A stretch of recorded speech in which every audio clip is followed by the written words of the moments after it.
Well, let's move into the Avid then. Let's discuss that a little bit.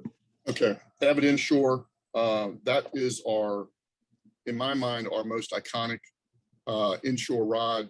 You'll see these on boats. There's a number of companies that have the cosmetic buildup with the seafoam green. I think this is one of the most attractive rods that St. Croix builds. Again, this rod is traditional buildup. You've got full core candle.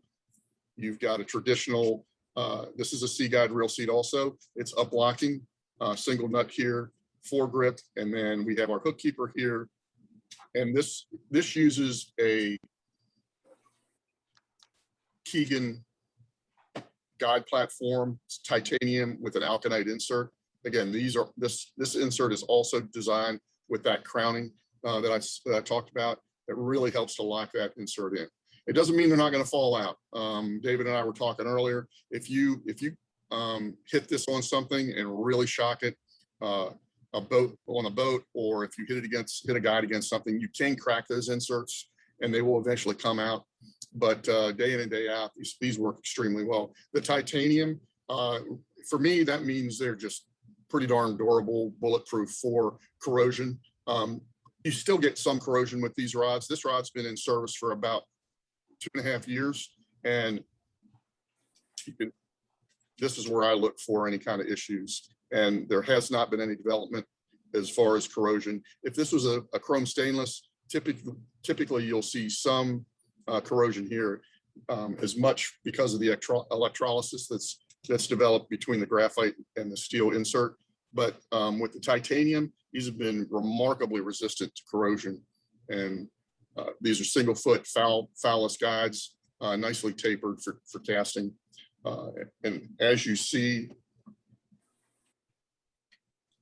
on the topmost guides, you can see the guide insert or the inside diameters. That's a good diameter.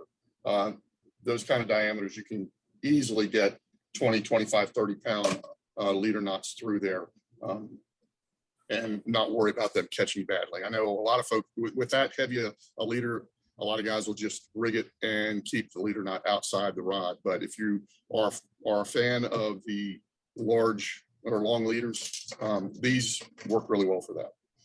Lastly, the blank is designed with SE3 carbon fiber. We also use IPC tooling with this. So again, our best technology in terms of the mandrels or the molds that we use to build the blanks on, and SE3 is just bang for the buck performance versus what you spend for that rod. SE3 is just our wheelhouse. That we've had so much success with that. Those rods, this series, are available in 6.5, 7, 7.5, and then up to 8 foot. So you have speckled trout rods, flounder rods, puppy drum rods, right up to tarpon and cobia rods in this series, both spin and cast. And it's nice wide range of items. The pricing runs from about $250 up to just over $300 for the 8 footers. Extremely popular rod for us and just a great performer. So that's our Avid Inshore. That's available. You can find them in a lot of the coastal shops. EJW has done a nice job of stocking Avid Inshore on the Outer Banks. TW is Oceans East. In Wilmington, we have Texas Tackle and Island Tackle. Island Tackle came on board as a St. Croix dealer last year. They do a really nice job for us. And then Eastern Outfitters. Go see JT at Eastern Outfitters if you want to chat about them. He's a big fan of the Avid Inshore as well. So Custom Marine in New Bern. Donald Jr. would be upset if I didn't mention Custom Marine. That's right. Donald's one of our oldest dealers in Eastern North Carolina.